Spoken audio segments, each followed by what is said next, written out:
السلام علیکم ورحمۃ اللہ الحمد للہ وحدہ والصلاۃ والسلام علی من لا نبی بعدہ اعوذ باللہ من الشیطان الرجیم بسم اللہ الرحمن الرحیم وَإِذَا قِيلَ لَهُمُ اتَّبِعُوا مَا أَنزَلَ اللَّهُ قَالُوا بَلْ نَتَّبِعُ مَا أَلْفَيْنَا عَلَيْهِ آبَاءَنَا أَوَلَوْ كَانَ آبَاؤُهُمْ لَا يَعْقِلُونَ شَيْئًا وَلَا يَهْتَدُونَ۔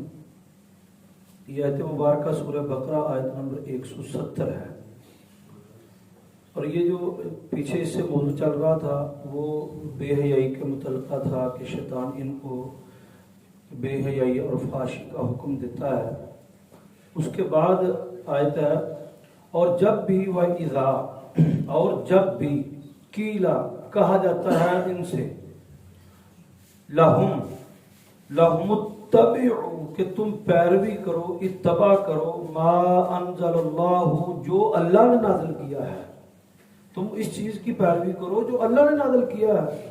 قالوا تو وہ کہتے ہیں بلکہ نتبع ہم پیروی کرتے ہیں ما الفینا علیہ آبانا جس پر ہم نے اپنے آباء و اجداد کو چلتے ہوئے دیکھا، جو ہمارے گھر میں اصول، یہ اس سے پہلے بھی آیت آئی ہے کہ بہت سارے لوگ اپنے عقیدے یا نظریات میں سٹرک اس وجہ سے ہوتے ہیں کہ انہوں نے اپنے آباء و اجداد کو اس نقشے پر دیکھا۔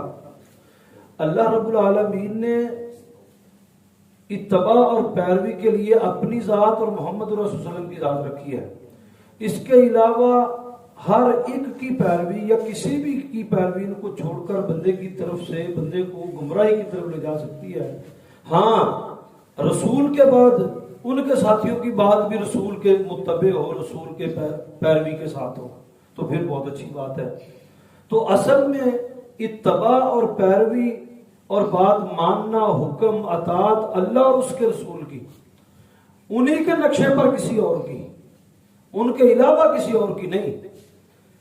قالو تو جب ان سے کہا جاتا ہے تو وہ کہتے ہیں بل نتبعو ہم نے پیروی کر رکھی ہے اپنے آباء و اجداد کی۔ اور آگے اللہ نے بڑی کمال بات کی، اولو کان آباؤہم لا یعقلون شیئا، چہ جائے کہ ان کے آباء و اجداد زندگی ایسے گزار کر گئے ہیں لا یعقلون شیئا انہوں نے کسی شاید عقل ہی نہیں، لا یعقلون شیئا کہ انہوں نے عقل کے مطابق زندگی نہیں گزاری، سوچ کے مطابق، کہ ان کو عقل نہیں تھی، سمجھ نہیں تھی، یا ان تک دین پورا نہیں پہنچا، یا ان تک حدیث پوری نہیں پہنچی، تو کیا یہ اس پر اتباع اور پیروی کریں گے؟ وَلَا يَهْتَدُونَ اور وہ ہدایت پر بھی نہ گزرے ہوں۔ اب کتنی بات یہ نہ تانے کے طور پر ایک بات کہی تھی جب حضرت موسیٰ علیہ السلام فرعون کے دربار میں دعوت لے کر گئے۔ بڑی ساری دلیلیں، پوری ایک لمبا مکالمہ ہے جو ہوا فرعون کے اور حضرت موسیٰ اور ہارون کے درمیان۔ جب بات کہیں بیٹھ نہیں رہی تھی، بن نہیں پا رہی تھی، تو فرعون نے ایک بات پھینکی۔ اس نے کہا موسیٰ اچھا پھر تم بتاؤ کہ جو ہمارے آباء و اجداد گزرے ہیں ان کا کیا حال ہوگا؟ وہ تو تیرے دین پر نہیں گزرے، تو پھر ان کا کیا حال ہوگا؟ تو اس پر حضرت موسیٰ نے کہا کہ جو اللہ کے پاس پہنچ چکے ہیں ان کا معاملہ رب کے ہاں ہے، میں تمہارے پاس دعوت لے کر آیا ہوں۔ اگر اصل میں یہ بات اس نے پھینکی اس لیے تھی کہ موسیٰ بندہ اپنی تکذیب برداشت کرتا ہے، اپنے والدین کی تکذیب برداشت نہیں کرتا، اپنے مرے ہوئے والدین کی توہین برداشت نہیں کرتا، اپنی برداشت کر لیتا ہے۔ تو موسیٰ کہے گا وہ بھی جہنم میں ہے کیونکہ وہ بھی ایمان پر نہیں گئے، تو یہ ساری دنیا اس کی مخالف ہو جائے گی، مجھے موسیٰ کے ساتھ لڑنے کی ضرورت ہی نہیں پڑے گی۔ لیکن اللہ رب العالمین نے عقل اور فہم نبیوں کو عطا کر رکھا ہوتا ہے، تو انہوں نے کہا جو مر گئے دنیا سے چلے گئے ان کا معاملہ ہے رب کے ہاں، میں تمہارے پاس دعوت لے کر آیا ہوں، دین لے کر آیا ہوں۔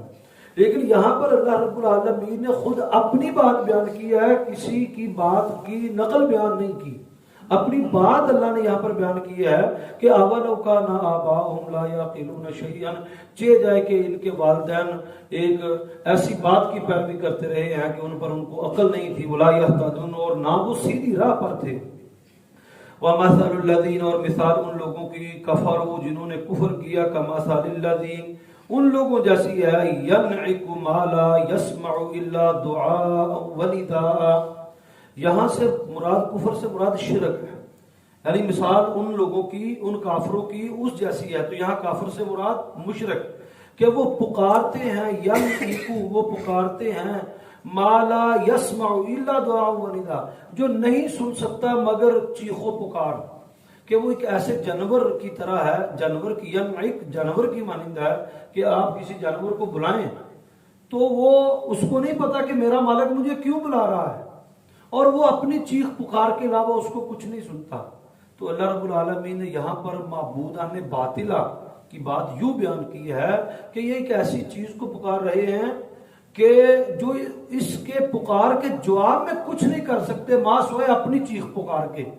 تو کل قیامت کے دن اللہ رب العالمین کے ہاں تو ہر ایک کو اپنے پڑے ہوں گے، اپنی چیخ پکار ہوگی، وہ کسی کی پکار کہاں سنے گا یا کسی کی سفارش وہ کہاں کرے گا. تو الا دعاء و ندا سم بکم عمی، وہ اندھے ہیں، گونگے ہیں، بہرے ہیں. کون؟ انسان نہیں، جن کی عبادت کی جا رہی ہے، جن کو پوجا جا رہا ہے، جن کو رب کا درجہ دیا جا رہا ہے، ان کے بارے میں، فوت شدہ پڑے ہوئوں کے بارے میں بات کی جا رہی ہے.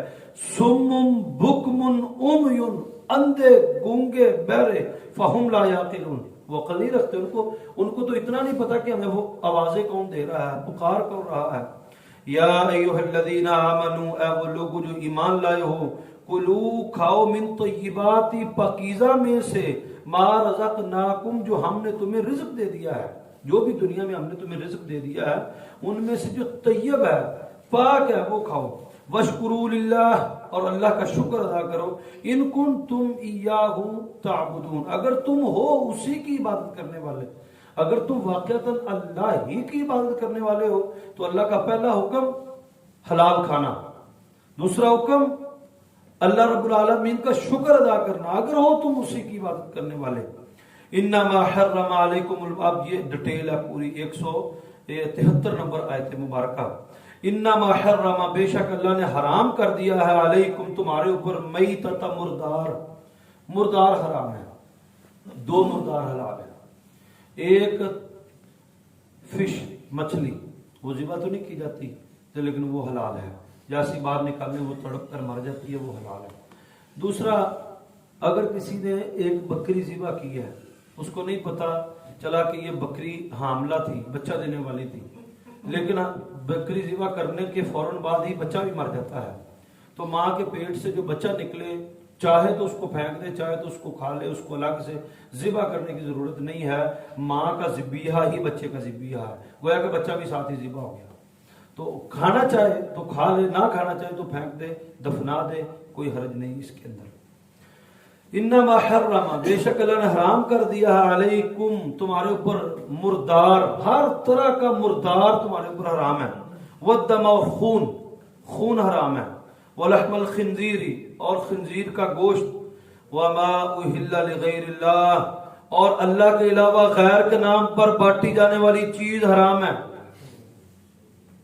چار چیزیں ایک ہی جگہ پر حرام کی، مردار، خون، خنزیر، اور رب کے علاوہ کسی کے نام کا بھی کھانا.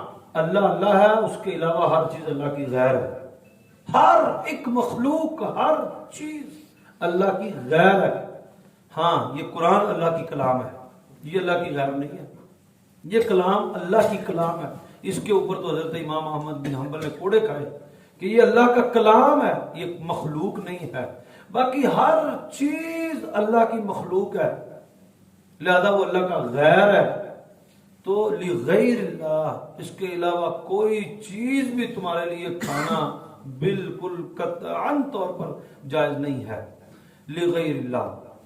نبی اکرم صلی اللہ علیہ وسلم کے پاس ایک شخص آیا، اس نے کہا اللہ کے رسول صلی اللہ علیہ وسلم، میں بوانہ مقام پر ایک جانور ذبح کرنا چاہتا ہوں، آپ مجھے اجازت دیں. مسلمان تھا، جائز. نبی اکرم صلی اللہ علیہ وسلم نے فرمایا بتاؤ بوانہ مقام پر زمانہ جاہلیت میں کبھی عرس، میلہ، ٹھیلا لگتا تھا؟ ایسے فرمایا نیسلوں کو کہا کہ نہیں اللہ کے رسول ایسا. کیا وہاں پر کوئی مزار تھا، کبھی کوئی آستانہ تھا؟ آپ نے فرمایا نہیں. پھر آپ نے فرمایا کیا وہاں پر کوئی عبادت گاہ تھی کسی دور میں؟ آپ کو کہا گیا کہ نہیں اللہ کے رسول، ویسے ہی ایک میدان ہے بس. تو اس نے ایک نظر مان لیا کہ میں بوانہ مقام پر جانور ذبح کروں گا. تو آپ نے فرمایا جاؤ تم جا کر اپنی نظر کو اوفو بالنظر، اپنی نظر کو پورا کرو.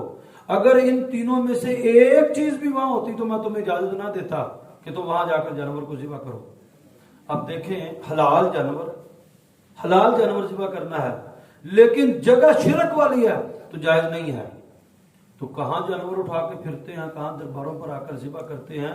نبی صلی اللہ علیہ وسلم نے 3 سوال کیے, کیا وہاں پر کوئی آستانہ, کیا وہاں پر کوئی میلہ ٹھیلا, کیا وہاں پر کوئی عبادت گاہ, زمانہ جاہلیت کی عبادت گاہ. 3 سوال کیے. یہ 3 اگر چیزیں ایک جگہ پر موجود ہیں اور وہاں پر کوئی اللہ کے نام پر حلال جانور بھی ذبح کرے تو جائز نہیں ہے. اللہ کے نام پر حلال جانور بھی ذبح کرے تو جائز نہیں ہے, کیونکہ وہ اڈا شرک کا اڈا ہے, وہ جگہ شرک کی جگہ ہے, وہ جگہ غیر اللہ کی جگہ ہے. فلا اسم, تو ما احل لغیر اللہ, اللہ کے علاوہ غیر کی چیز, کسی کے نام کی بھی چیز. اب ہوتا کیا ہے, اکثر ایسا ہوتا ہے, یہ اب رجب کے کنڈے آگے, یہ محرم کے کھانے آگے, یہ ربیع الاول کے کھانے آگے, یہ 11ویں کا کھانا آ گیا. ان میں سے کوئی کھانا جائز نہیں ہے. بات جان لیجئے, ان میں بعض کھانے غیر اللہ کی وجہ سے حرام ہیں اور بعض کھانے بدعت کی وجہ سے جائز نہیں ہیں. مثلا کل ساتھ چالیے, یہ غیر اللہ کے نام پر نہیں ہوتے, یہ بدعت ہے. کچھ بدعت کے کھانے ہیں, بدعت اسلام میں داخل کی گئی, ایک نئی چیز داخل کی گئی, اس پر کھانے. کچھ شرک کے نام پر کھانے, شرک کے نام پر تو پکی بات ہے لغیر اللہ, یہ اللہ کی غیر کا ہے تو یہ حرام ہے. ایسے ہی جیسے سور حرام ہے, ایسے ہی حرام ہے جیسے خون حرام ہے, ایسے ہی حرام ہے جیسے مردار حرام ہے. یہ پکی بات ہے, ایک ہی آدمی یہ ساری باتیں اللہ نے بیان کی ہیں. ہاں بدعت کے کھانے بھی ایسے ہی جائز نہیں ہے کھانے, مطلب کل کے آگے, ساتے کے آگے, وہ ماں کا 40واں ہے تو فلاں کے آگے, فلاں کے آگے, یہ بھی جائز نہیں ہے. یہ چونکہ بدعت کے اندر آتے ہیں. اب 2-3 چیزیں ہیں. ایک ہے کہ بندہ سرے منہ انکار کرے کہ بھائی ہم یہ کھانا نہیں کھاتے, آپ کا ہمسایہ دیتا ہے آپ کو تو آپ کو لگتا ہے کہ ہمسائیگی ڈسٹرب ہوتی ہے, ہمسایہ ہے, تو اس کو آپ چھت پر پھینک سکتے ہیں.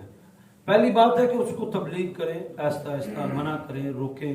فمن اضطر غیر باغ ولا عاد فلا اثم علیہ. ہاں اللہ نے ایک چیز چھوڑی, یہاں پر ایک نقطہ بیان کیا. یہاں پر وہ کیس یہ ہے کہ اگر آپ کہیں ایسے علاقے میں مجبور کر دیے گئے اور آپ کے پاس صرف حرام کھانوں میں سے کوئی کھانا ہے تو بس آپ اتنا لقمہ لے لیں جتنا آپ زندہ رہ سکیں. اب اس میں بہت ساری چیزیں ہیں, اب گنوا دو. بینک کی نوکری بال اتفاق جائز نہیں ہے, لیکن کسی کو کوئی اور نوکری نہیں مل رہی, اب وہ بیوی بچوں کو بھوکا تو نہیں مار سکتا, تو آگے کوشش کرتا رہے بینک کی نوکری چھوڑنے کے لیے, تو اتنی دیر تک اس کے لیے وہ لقمے جائز ہے. ایک عورت ہے, اس کا خاوند فوت ہو گیا ہے, اب اس کو 4 ماہ 10 دن تو گھر رہنا ہے, عدت اس نے اپنی پوری کرنی ہے, لیکن کمانے والا کوئی نہیں ہے.